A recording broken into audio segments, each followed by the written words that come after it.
Hey, what's up? I love Joe Satriani. You love Joe Satriani. I've never heard this song. It's 10 minutes long. I'm a little nervous. That's a long fucking time, man. It's a long, long time.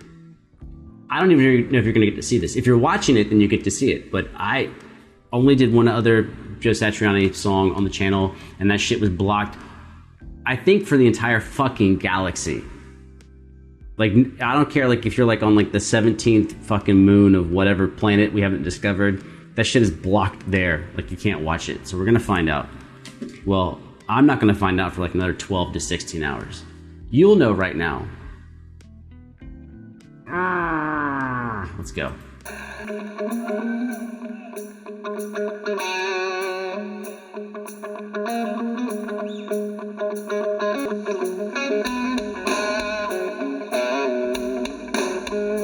Nice, just straight blues.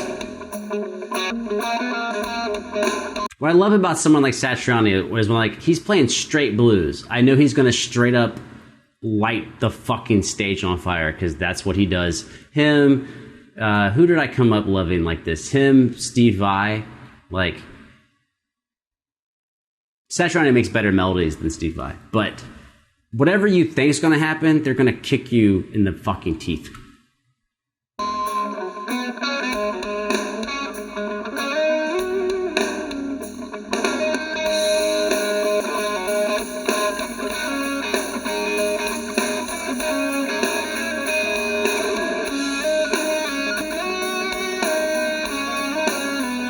Okay, so my guess, so he's playing straight blues. So he could keep it in straight blues, but it's 10 minutes long, so I doubt that's going to happen. Probably key changes. If I was going to guess, he's probably going to go into something like Lydian here. Like Lydian dominant. So basically blues with a sharp 4. I mean, because, like, it's the easiest way for him to go out of the box, but still stay kind of blues.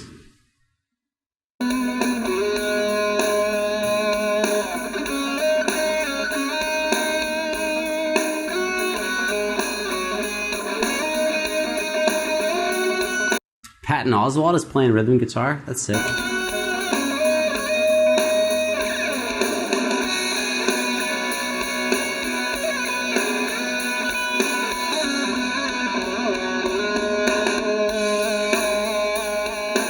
So far, everything has been inside the box, which is maybe the longest I've ever heard Satch stay inside the box. Other than on his self-titled album, there was a really slow piece where he stayed inside the box for a long time. But it was like, maybe, it's like, it sounded like boom, dum, da, da, boom, dum, da, da. It's that tempo off the self-titled album.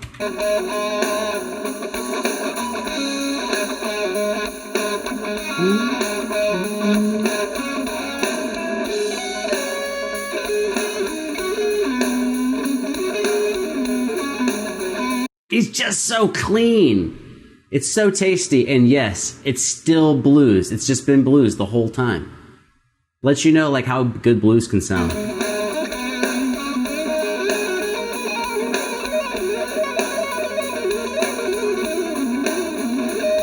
I actually think that's still inside the box. He's just at a different side of the box.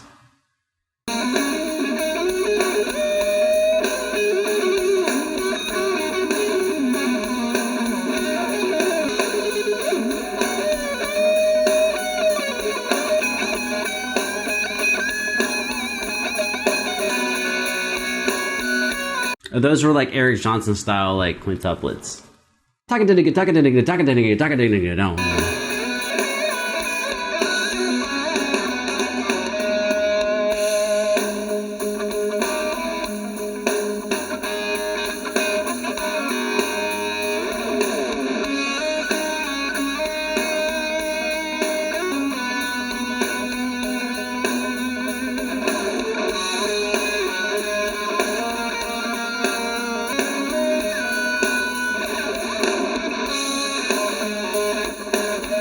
I will tell you this, though. That would be so fucking fun to play, just like sitting in the groove.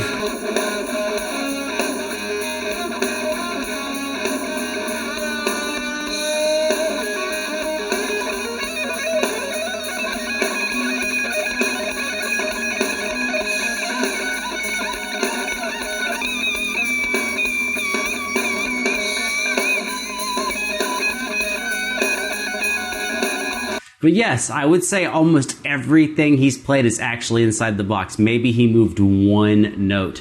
I can't demonstrate it without a backing track because whatever I play, that's why it works.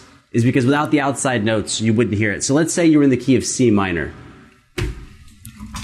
It's not gonna make any sense without a backing track.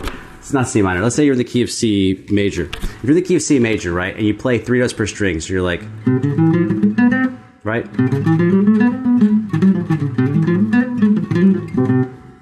You just move up in the scale. So now you move over to D Dorian. And then over to E Phrygian. To G Mixo. Wait, I skipped one. F Lydian. To G Mixo. To A minor. Now, that doesn't sound weird because you're not hearing the backing track against it. But what happens is when you play those 3 notes per string and you rotate through just the diatonic chords, the notes you land on the downbeats keep shifting. So let's just take a C chord. So when I'm starting the lick on C, then my note's just starting on 1. But if the C chord keeps playing in the background, then when I play on D minor, when I play a D minor on top of that, my first note I hit is a 9. Then as I rotate through, right, it goes, just walk up the scale. You start off on root, then 9th, then 3rd, then 11, then 5th, then 13, then 7. And so it makes you, as you shift through the box, you sound like you're inside, outside, inside, outside, inside, outside. But you're never really outside because you're just taking the same 8 notes and flipping them. And I think he changed 1 note outside of the box the whole time. But he's rotating so quickly through them that it's hard for your ear to keep up with it.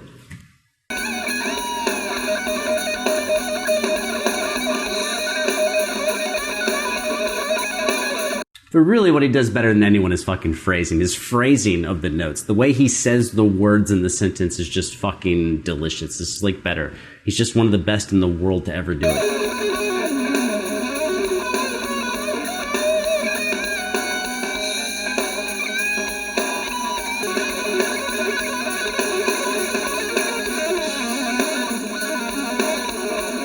There you go.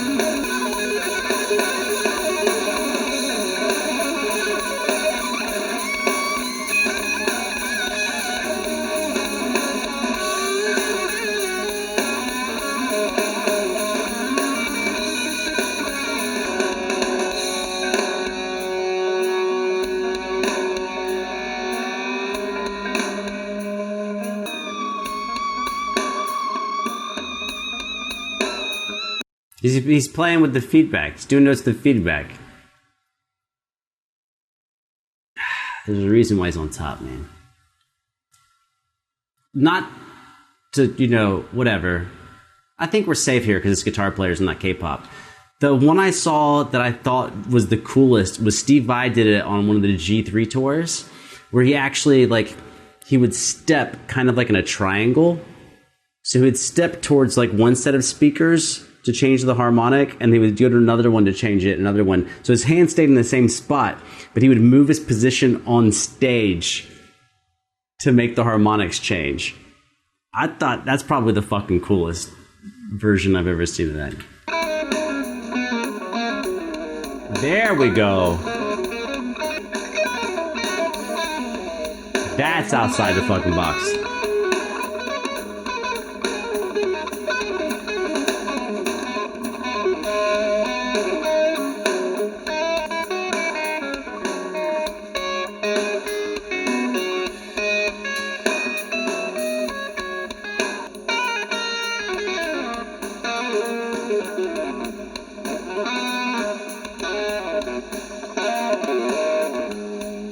I'm taking a guess. That sounds like Locrian. I feel like he's playing Locrian on top of it. So in other words, let's go back to safe keys. If the backing track was in C major, you'd be playing B Locrian on top of it. And what happens is, at the end of every run, the last note of every run you play sounds like, huh? Because we're guitarists, so you end up always ending on a either your furthest finger or your closest finger. So when you're descending, you usually end up on your index, or you're ascending, you end up on your third or your ring. But when you play Locrian, every one of those notes is a weird note. It's a weird note. Just take your first 3 notes of Locrian. It's going to be, relative to the key center, it's going to be 7, 1, 9. So your first note is a 7, and your last note's a 9. It doesn't matter which way you start or end the phrase. You're either going to start or end on a 7 or a 9, which is like not... That's just not how you play when you're playing blues. So like all of a sudden now he sounds like he's like in fucking kind of outer space land.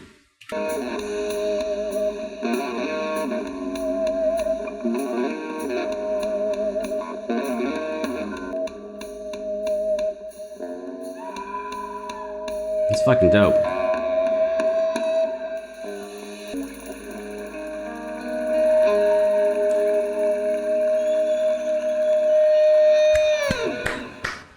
Hell yeah, man.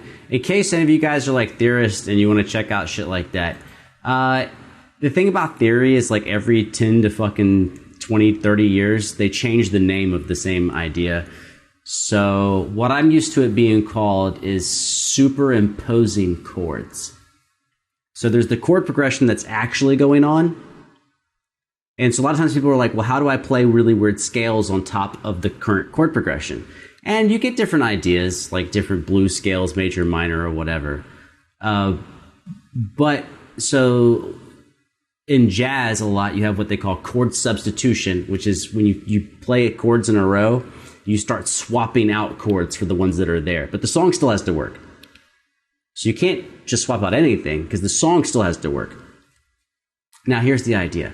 If you substitute chords, what scale would you play on the chords you substituted? Now, here's the deal. If you're Satch or anyone else, the band plays whatever they're playing. You think of the chords you would substitute, and then you play the scale for the chords you would substitute, even though there's no substitution present. So you're playing on top of imaginary chords, chords that are not there. So I don't know if this is going to make any sense. I don't give a fuck if it does. Let's take something very, very, very, very simple. Let's say you had 2 chords, G and a D, right?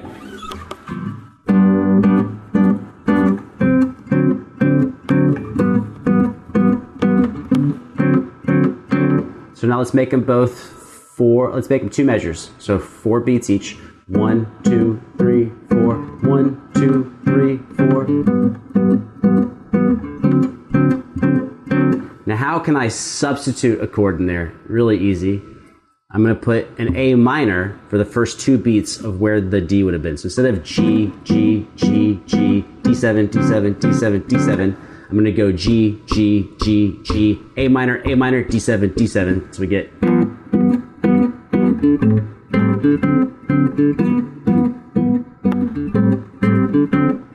Now, how do you do the superimposing trick? Is if we're jamming together and I just play G and D, and that's all I play,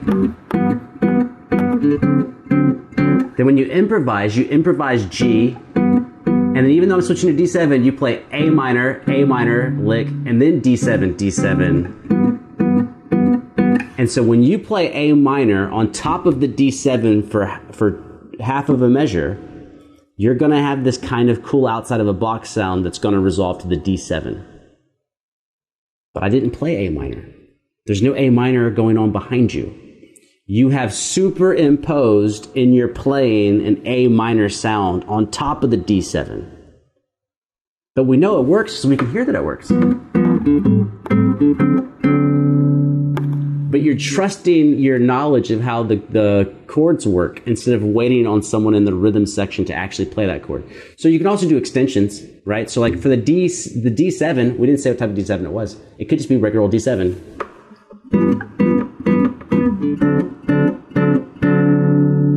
My guitar's a little out of tune, but whatever. But who says it can't be D7 sharp 9?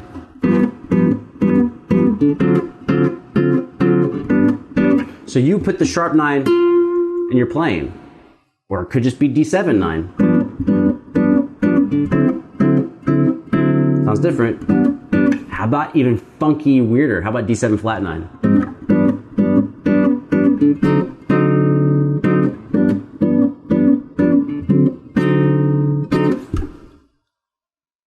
But you don't have to wait for the actual chord player to put those sounds in there. But if they do put the sound in there, then you kind of have to kind of obey it. So if I play D7 sharp 9, you probably want to play sharp 9 and not regular 9.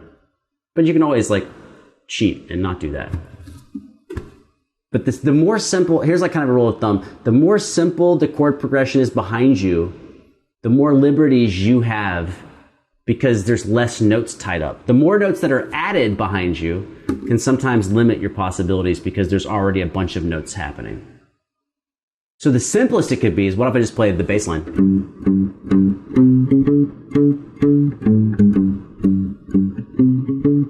Dude, then you can play shitloads of scales. You could play on your D7, you could play D mixo. You could play D mixo flat 2, flat 6. Right? You could play, how about Lydian, dominant? You can play all that shit.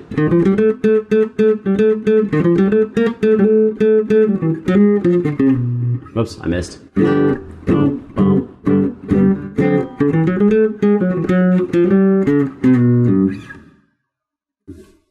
So if you just had a bass line, you actually have the most possibilities. A lot of times people think you have the least possibilities because there's like, what's going on there? But you have to imagine what could be going on, and then you play over the imagined chords. That sounds so weird. Like if you don't do it, it's not going to make any sense. You play over imaginary chords. I have no idea if that's helpful. It was groundbreaking to me, like when I first figured that out, which probably was not that long ago. Maybe 2 years ago, 3 years ago, maybe. And then I was like, oh, that's how the fuck they're doing it. And then you have to study. Because now when someone's playing behind you, you have to do it in real time. You have to immediately go, oh, this could be going on. You could have this chord or this chord or this chord or this chord, which means I could do these scales over this one, these over this one, these over this one, although none of those chords are actually happening. No idea if that's useful to anybody. It's just facts, man. That's facts. Drunk facts. I'm out.